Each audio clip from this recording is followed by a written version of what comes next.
សៀមយកអង្គបដូរអាវុធឯខ្មែរអត់ធ្មត់អាវុធគឺឯកភាពជាតិមែនតើបងប្អូនខ្ញុំតែងតែនិយាយឲ្យបងប្អូនដឹងថាគឺត្រូវតែស្គាល់ខ្លួនឯងនិងត្រូវតែស្គាល់សត្រូវឥឡូវនេះបងប្អូននឹងមិនទេអាទិនវាបាននិយាយថាយកអង្គបដូរអាវុធទាំងក្នុងពេលបច្ចុប្បន្នសេដ្ឋកិច្ចនយោបាយនិងយោធារួមទាំងចំនួនប្រជាជនគឺខុសគ្នានឹងខ្មែរយើងជាច្រើនដងអញ្ចឹងឲ្យសូមបងប្អូនទាំងអស់គ្នាដឹងនិងពិចារណាមិនមែនមានន័យថាយើងខ្លាចគេទេបងប្អូនចាបើយើងខ្លាចគេក៏មិនមែនអាចទប់ទល់ដល់សង្គ្រាមទាំងពីរលើកនឹងដែរបងប្អូនប៉ុន្តែយើងត្រូវតែសួរខ្លួនឯងថាចេះបងប្អូនចាថាការបន្តសង្គ្រាមនឹងមានបទឈប់បាញ់បន្តលើនីតិវិធីមួយណាល្អជាងក្នុងកថាខណ្ឌទី1នៃក្បួនសឹកសុនអ៊ូសង្គ្រាមគឺជាបញ្ហាសម្រាប់នគរវាជាបញ្ហាស្លាប់រស់បើមិនរស់គឺរលំរលាយសុនអ៊ូបានប្រាប់ថាចេះបងប្អូនសង្គ្រាមនាំទៅរកក្តីវិនិស្សកម្មពេលខ្លះបើមានវិធីល្អដើម្បីឈ្នះគឺមិនចាំបាច់ច្បាំងទេបងប្អូនចាអានឹងគឺជាអាកំបាំងបំផុតនៅក្នុងក្បួនសឹកសុនអ៊ូឥឡូវបងប្អូនសាកគិតមើលចាប្រទេសដែលឆាប់លោតចូលក្នុងសង្គ្រាមដោយក្តីបារម្ភតិចតួចឬមួយក៏ដោយការគិតមិនយល់ពីការខាត់បងនឹងអាចលិចលង់នៅក្នុងទំហំណាបងប្អូនសាកគិតមើលខ្លួនឯងអានឹងវាគឺមិនមែនជារឿងល្អនោះទេបងប្អូនចាពីព្រោះថានៅក្នុងលក្ខខណ្ឌរងគ្រោះនេះគឺដល់មនុស្សមិនមែនតែអ្នកអនុវត្តសង្គ្រាមម្នាក់ទេបងប្អូនប៉ុន្តែរងគ្រោះដល់ជនស៊ីវិលកុមារក៏ដូចជាកងទ័ពអីជាដើមចឹងទៅដូច្នេះឲ្យមុនធ្វើសង្គ្រាមត្រូវគិតឲ្យបានហ្មត់ចត់រួចឲ្យសួរខ្លួនឯងថាចេះតើប្រយុទ្ធនឹងដើម្បីអ្វីអញ្ចឹងត្រូវតែគិតណាបងប្អូនណាត្រូវតែគិតឲ្យថ្លឹងថ្លែងឲ្យបានខ្លាំងបំផុតព្រោះដោយសារតែជីវិតថាបងប្អូនអត់អាចលេងសើចបានទេណ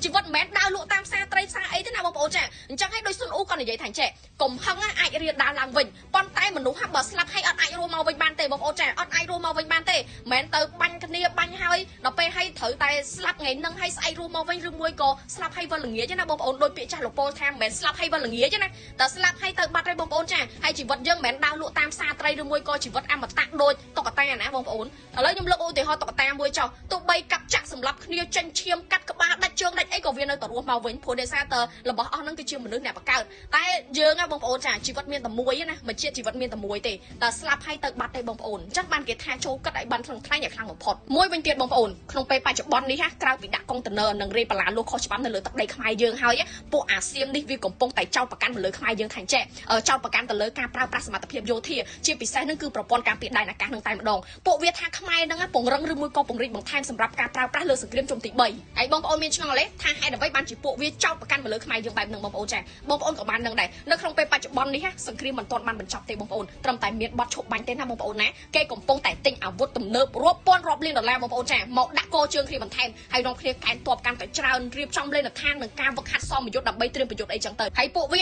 រឿងចោទយើងនឹងលេខ1ហ្មងបងប្អូនចានិយាយទៅពកកែចោទខ្លាំងមែនតើដើម្បីចង់ដឹងពីយើងគឺពួកវាចង់ដឹងពីយើងណាហើយមួយវិញទៀតគឺដើម្បីបង្ហាញថាយើងនឹងបានបំពេញទៅលើបទឈប់បាញ់និងខ្មែរនឹងឆ្លងសង្គ្រាមខ្លាំងណាស់រួចហើយសៀមក៏អាចដឹងបើសិនជាយើងបង្ហាញតាមអ្វីដែលគេចង់ឃើញហើយបើនិយាយពីរឿងធំវិញមានតែ2ទេបងប្អូនចាមានតែ2ទេទី1ហ្នឹងគឺគេជំរុញសង្គ្រាមព្រោះជាសង្គ្រាមនៅលើទឹកដីខ្មែរយើងចំណុចទី2ដើម្បីបង្ករឿងខ្មែរទទួលខុសត្រូវនៅសង្គ្រាមលើកទី1និងសង្គ្រាមលើកទី2ទាំងខ្មែរគឺជាអ្នកត្រូវអារបៀបថាអញ្ចឹងបងប្អូនសខ្លាចជាខ្មៅសូមបើកវងកញ្ចក់ឲ្យបងប្អូនតិចបានន័យថាសខ្លាចទៅជាខ្មៅបងប្អូនចារួចហើយគោលដៅគេក៏មិនមែនតែប៉ុណ្្នឹងដែរបងប្អូនចាពីព្រោះថាគេមានបងធំគេនៅពីក្រោយខ្នងអញ្ចឹងណាបងប្អូនហើយបងប្អូនចាំតែមើលឲ្យតែពង្រីកសង្គ្រាមធំភ្លាមគឺជាសង្គ្រាមនៅលើទឹកដីខ្មែរយើងហើយបងប្អូនចាហើយពេលនោះហើយប្រទេសខ្មែរយើងនឹងខ្លាចទៅជាកន្លែងសាអាវុធភ្លាមតែម្ដងរួចបើសៀមវាគ្រប់គ្រងបានលើពី7ខេត្តទៅតាមគម្រោងរបស់វាទៀតណាបងប្អូនប្រាកដជាមានព្រៀបប្រាកដជាពួកវាហ្នឹងមានព្រៀបទៅលើការទូតនិងការចរចាកាន់តែខ្លាំងហើយបងប្អូនចាហើយខ្មែរមានកម្លាំងអ្វីដើម្បីទប់ទល់សង្គ្រាមហ្នឹងហើយចូលមកដល់ត្រង់ចំណុចនេះខ្ញុំចង់ឲ្យបងប្អូនដឹងថាចេះមហាអំណាចបងប្អូនចា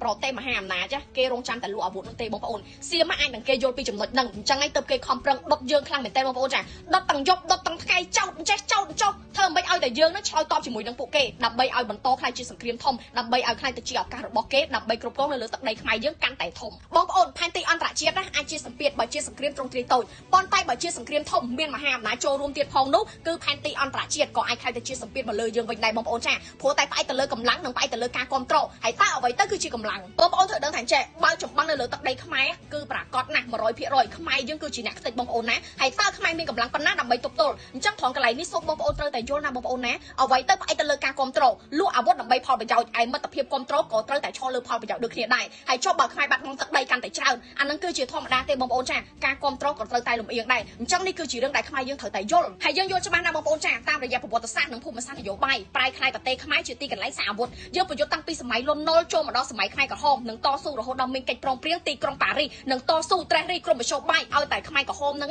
ប្រែក្លាយទៅជាខ្មែរទាំងអស់ដូចក្នុងពេលបច្ចុប្បន្ននេះបងប្អូនហើយបើនិយាយពីកម្លាំងតស៊ូ របស់ខ្មែរយើងវិញណាខ្មែរយើងតស៊ូច្រើនចំនួនណាបងប្អូនចាតស៊ូច្រើនចំនួនណាតម្រុំតែបានដោយសពថ្ងៃនេះឥឡូវថៃឬមួយក៏សៀមនេះក៏ចង់បង្កើតសង្គ្រាមនៅលើទឹកដីខ្មែរយើងទៀតហើយតើជនជាតិខ្មែរយើងគួរតែធ្វើការសម្រេចចិត្តបែបណាបើនិយាយឲ្យចំទៅបងប្អូនបើសិនជាយើងប្រៀបធៀបទៅដោយកលាអុកអញ្ចឹងបងប្អូនដោយក្រឡាអុកអញ្ចឹងបើយើងដឹងពីរបៀបដើរអ្នកដែលទប់គឺមិនអាចឲ្យអ្នកដែលបុកនឹងសម្រេចទៅតាមក្រឡារបស់គេបានទេប៉ុន្តែបើយើងមិនដឹងថាគេកំពុងតែអុកបុកហើយយើងព្យាយាមបុកដែរអញ្ចឹងមានតែបង្កគ្រោះថ្នាក់លើវិនាទីនៃក្រឡាយើងទេបងប្អូនចាខ្ញុំក៏មិនហ៊ានថាយើងឈ្នះគេដែរបងប្អូនបើយើងប្រើប្រាស់វិធីសាស្ត្របែបហ្នឹងប៉ុន្តែខ្ញុំដឹងថាអញ្ចឹងបងប្អូនគឺយើងមិនអាចឲ្យគេសម្រេចនៅមហិច្ឆតារបស់គេបានទេបងប្អូនចាអញ្ចឹងហើយទៅបានជាខ្ញុំនិយាយថាអញ្ចឹងការស្គាល់ពីខ្លួនឯងនិងស្គាល់ពីសត្រូវនាំមកនៅភាពច្បាស់លាស់គឺសម្រាប់នៃការប្រយុទ្ធនិងការទប់ជាចុងក្រោយបងប្អូនណាត្រូវតែជឿទុកចិត្តទៅលើរដ្ឋាភិបាលជឿទុកចិត្តទៅលើថ្នាក់ដឹកនាំគ្រប់ជាន់ថ្នាក់ដើម្បីយើងក៏ដើម្បីជាយើងទាំងអស់គ្នាផងដែរជួបខ្ញុំស្រីនួននៅវីដេអូក្រោយ